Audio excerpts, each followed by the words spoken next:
Hello friends, नमस्कार। मैं प्रियंका स्वागत करती हूँ आप सभी का आपके अपने चैनल टारगेट टीचर जॉब और target UP TET CTET app में। तो दोस्तों, आज हम पढ़ेंगे डीएलएड 4th सेमेस्टर का अष्टम प्रश्न पत्र और ये है आपका क्लास नंबर 12। तो दोस्तों, यहाँ पर हम लोग पढ़ रहे हैं अध्याय नंबर 3।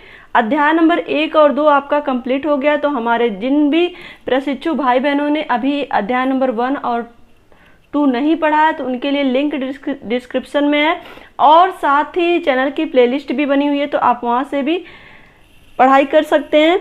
तो दोस्तों, चलिए देखते हैं यहाँ पर अध्याय नंबर 3 के अंतर्गत समाज अनुकूल विकास, और जिसे हम कहेंगे समाजीकरण। सामाजिक अनुकूलन विकास का अर्थ समाज के अनुरूप व्यक्ति के विकास से है। तो यानी कि समाजीकरण किस तरह से होता है यहाँ पे हम देखेंगे। दोस्तों, समाज में जिस तरह से हम रहते हैं और जिस तरह से हम समाज के माध्यम से ही अपने जो रीति रिवाज हैं उसके बारे में जानते हैं, और हमारा जो अपना रहन सहन खान पान से लेकर के और समाज के लोगों के साथ उठना बैठना और लोगों के बारे में जानना, ये सब कहीं ना कहीं समाजीकरण का एक हिस्सा होता है। मनुष्य एक सामाजिक प्राणी है। जब बालक जन्म लेता है तो उसमें कोई भी सामाजिक लक्षण नहीं दिखाई देते हैं, लेकिन धीरे धीरे जैसे जैसे वो सामाजिक वातावरण में आता है धीरे धीरे वहाँ के अनुरूप अपना व्यवहार करने लगता है। तो दोस्तों, यहाँ पर हम देखें, अगर हम एक समाज में ना रह करके अगर हम ऐसी जगहों पे रहे जहाँ पे समाज का अस्तित्व नहीं हो, तो कहीं ना कहीं हम एक ऐसा जीवन व्यतीत करेंगे जहाँ पर हमारे अंदर ना ही कोई अच्छे गुण होंगे और ना ही हमें किसी भी तरह की समझ होगी। तो दोस्तों, जो समाज होता है वो हमारे अंदर अच्छे गुणों का विकास करने के साथ साथ समझ भी पैदा करता है। तो दोस्तों, यहाँ पर ऐसा भी नहीं हम कह सकते कि समाज के माध्यम से हम केवल अच्छे गुणों का विकास करते हैं, बल्कि यहाँ पर हम ये कह सकते हैं कि समाज में हम अच्छे बुरे हर तरह के लोगों को देखते हैं, लेकिन कहीं ना कहीं हमारा जो अपना परिवार है, हमारी जो सोसाइटी है, वो हमें अच्छे बुरे की समझ धीरे धीरे कराती है कि कौन से कार्य हमारे लिए अच्छे, कौन से कार्य हमारे लिए बुरे हैं। तो यहाँ पर आगे हम देखते हैं दोस्तों, जॉनसन के अनुसार समाजीकरण समाज के नियमों के अनुसार सीख की प्रक्रिया है। तो दोस्तों, यहाँ पर देखिए जॉनसन महोदय क्या कह रहे हैं कि जो समाजीकरण होता है वो समाज के नियमों के अनुसार सीख की प्रक्रिया, यानी कि समाज के जो अपने नियम हैं, जो भी समाज की मान्यताएं हैं, उचित अनुचित का जो भेदभाव सिखाता है। यहाँ पे हम कह सकते हैं समाज में हमें हर तरह के लोग देखने को मिलते हैं, तो समाज जिन चीज़ों को मान्यता देता है, जिन कार्यों को उचित ठहराता है, उसी को हम समाज के नियम के अनुरूप मानते हैं। तो दोस्तों, यहाँ पे क्या कहा जा रहा है कि जो समाजीकरण होता है समाज के नियमों के अनुरूप सीख की प्रक्रिया, यानी कि जो समाज के नियम है उनको सीखने की जो प्रक्रिया होती है वो क्या होता है, वो समाजीकरण होता है। क्लियर। अब यहाँ पर हम देखेंगे दोस्तों, दूसरा है न्यू मेयर के अनुसार एक व्यक्ति के सामाजिक प्राणी के रूप में परिवर्तित होने की प्रक्रिया समाजीकरण कहलाती है।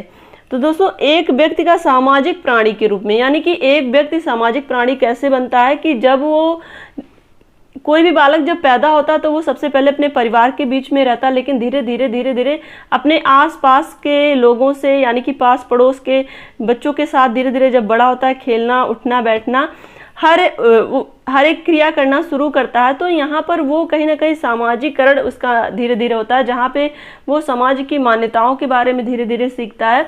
तो एक तरह से वो सामाजिक प्राणी बन जाता है, क्योंकि उसे ये भली भांति पता हो जाता है कि समाज में रहने के लिए हमें किस तरह से अपने व्यवहार को करना है, कौन से सामाजिक नियम हमारे लिए सही है, कौन से नहीं सही है, किस तरह के नियमों को समाज मान्यता देता है। तो एक तरह से यहाँ पर सामाजिक प्राणी बनने के लिए उसके अंदर बहुत सारे परिवर्तन आते हैं, और यही परिवर्तन क्या कहलाता है, समाजीकरण कहलाता है। अब यहाँ पर हम देखेंगे सामाजिक अनुकूलन, यानी कि सामाजिकरण को प्रभावित करने वाले कारक क्या क्या हैं। सामाजिक अनुकूलन, या फिर हम जाने सामाजिकरण को प्रभावित करने वाले कारक कौन कौन से हैं, किस वजह से सामाजिकरण होता है, यहाँ पे हम जानेंगे। यहाँ पे देखिए, जिस प्रक्रिया से बालक समाज संबंधी आदतों, मानदंडों, आदर्शों को अपने जीवन में अपनाता है उसके लिए कुछ कारण उत्तरदायी होते हैं। तो दोस्तों, यहाँ पे हम देखिए जो भी कारण होते हैं बालक के लिए सामाजिक नियमों को अपनाने के लिए, उसमें अगर हम देखें तो कौन कौन से कारण होंगे देखते हैं। यहाँ पे शारीरिक एवं मानसिक विकास, शारीरिक एवं मानसिक विकास भी बालक की सामाजिकता के विकास को प्रभावित करता है। जैसे अस्वस्थ तथा कम विकसित दिमाग वाले बालक की अपेक्षा स्वस्थ तथा विकसित दिमाग वाले बालक का सामाजिक विकास अधिक होता है। तो दोस्तों यहाँ पर हम देखें तो शारीरिक और मानसिक विकास, किसी भी बालक का जो शारीरिक विकास है, जो मानसिक विकास है, वो सामाजिकता के विकास को प्रभावित किस तरह से करता है। जैसे अगर कोई अस्वस्थ बालक है तो उसका सामाजिक विकास कम होगा अपेक्षाकृत जो बालक स्वस्थ है उसके, क्योंकि वहाँ पर उसके जो उसका जो दिमाग है वो सामाजिक नियम को बहुत ही आसानी से सीख सकता है, वो चीज़ों को बहुत ही अच्छे ढंग से समझ सकता है, तो जिसकी वजह से उसका जो सामाजिक विकास है वो बहुत ही अच्छे ढंग से होगा। अब दोस्तों यहाँ पर हम देखेंगे नंबर 2 है परिवार।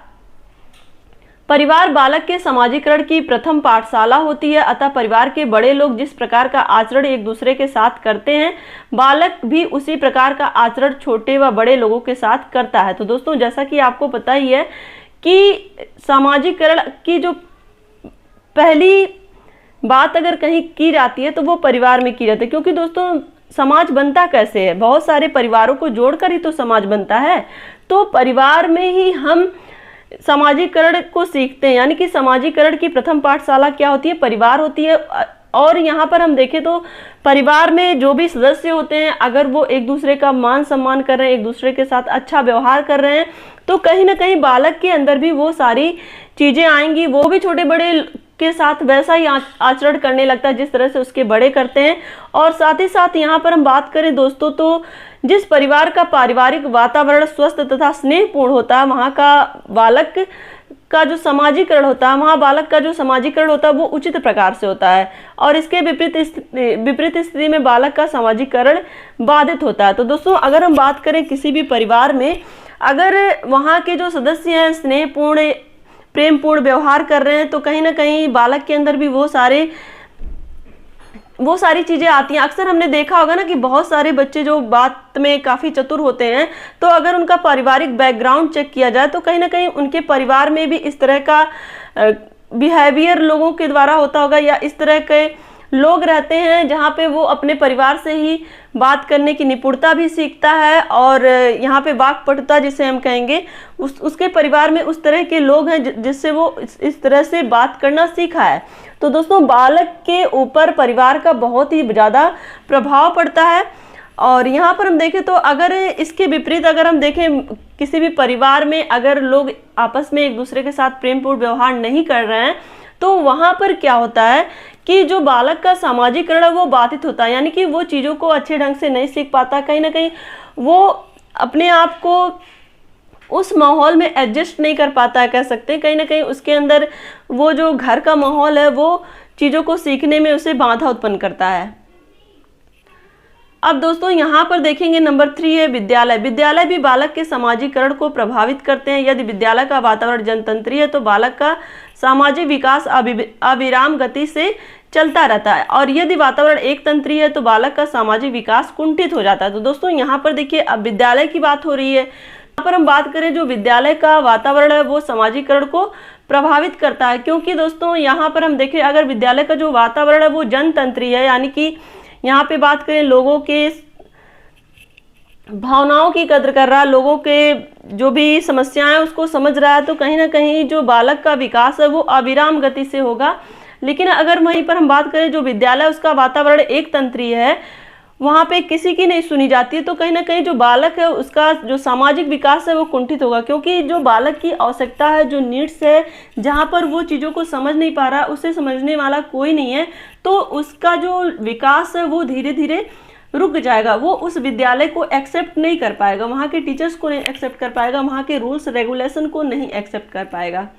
आगे हम देखें दोस्तों यहाँ पर है नंबर 4 आर्थिक स्थिति। तो दोस्तों बालक जिस परिवार का सदस्य है उस परिवार की आर्थिक स्थिति का भी बालक की सामाजिकता पर प्रभाव पड़ता है। अगर किसी कारणवश उसकी आर्थिक स्थिति प्रभावित होती है तो उसके अंदर हीन भावना आ सकती है। तो दोस्तों यहाँ पर हम बात करें, देखिए आर्थिक स्थिति का मतलब है कि यहाँ पर कोई भी बालक अगर किसी भी विद्यालय में पढ़ रहा है और वहाँ विद्यालय की नीड्स है कि बालक को ये परफॉर्मेंस देने हैं और उसके लिए उसे आर्थिक स्थिति की बहुत ही ज़्यादा आर्थिक रूप से उसे बहुत ही ज़्यादा पैसों की या फिर हम कहते हैं किसी भी वस्तु की जरूरत है और वो वहाँ पे आर्थिक रूप से अगर सक्षम नहीं है, तो कहीं ना कहीं उसे ये हीन भावना महसूस होगी कि उसके पास अभी इतने, उसकी कैपेसिटी इतनी नहीं है, उसके पेरेंट्स की कैपेसिटी इतनी नहीं है कि वो अपने स्कूल में हो रहे कार्यक्रम में हिस्सा ले पाए, अपना परफॉर्मेंस दे पाए। तो यहाँ पे एक तरह से आर्थिक स्थिति की वजह से भी जो बालक का सामाजिकरण है वो प्रभावित होता है। अब दोस्तों यहाँ पर देखेंगे हम लोग नंबर 5 है संस्कृति। तो संस्कृत के अंतर्गत खान पान, रहन सहन आदि आता है। संस्कृत के कारण भिन्न भिन्न समाज के लोग भिन्न भिन्न प्रकार का व्यवहार करते हैं। बालक जिस प्रकार के संस्कृत में जन्म लेता है वैसा उसका सामाजिकरण होता है। तो दोस्तों संस्कृत का मतलब कि जिस तरह से बालक का खान पान, रहन सहन है, उसी तरह से वो उसी संस्कृति को अपना लेता है। तो दोस्तों यहाँ पर देखिए संस्कृति बहुत ही महत्वपूर्ण होती है बालक के सामाजिकरण में, क्योंकि वहाँ पर वो उसी के अकॉर्डिंग ही अपने व्यक्तित्व का विकास करता है। तो दोस्तों आज के लिए बस इतना ही। वीडियो को लाइक करिएगा, अपने दोस्तों के साथ शेयर करिएगा और अगर आप चैनल पे नए हैं तो प्लीज़ चैनल को सब्सक्राइब जरूर कर लीजिएगा। और दोस्तों आज आपका अध्याय नंबर 3 कंप्लीट हो गया है और नेक्स्ट वीडियो में हम लोग पढ़ेंगे अध्याय नंबर 4 जिसका नाम है व्यवहारवाद में उद्दीपन एवं अनुक्रिया। तो आज की वीडियो आपको कैसी लगी कमेंट करके जरूर बताइएगा और इसी तरह से आप अपनी मेहनत जारी रखिए। हमारे जिन भी प्रशिक्षु भाई बहनों ने अभी तक अध्याय नंबर 1 और 2 नहीं देखा है या फिर सामाजिक अध्ययन या हिंदी की वीडियोज को नहीं देखा है तो उनके लिए लिंक डिस्क्रिप्शन में है और साथ ही आपके लिए चैनल पे प्लेलिस्ट भी बनाई गई है, तो आप वहां से भी अपनी स्टडी कर सकते हैं। तो दोस्तों मेरा न्यू चैनल है परी की मॉम, आप उसको भी जरूर सब्सक्राइब कर दीजिएगा। मिलते हैं नेक्स्ट वीडियो में। अपना ध्यान रखिए, अपनों का ध्यान रखिए, अपने आसपास सफाई रखिए। Take care, bye bye, love you all.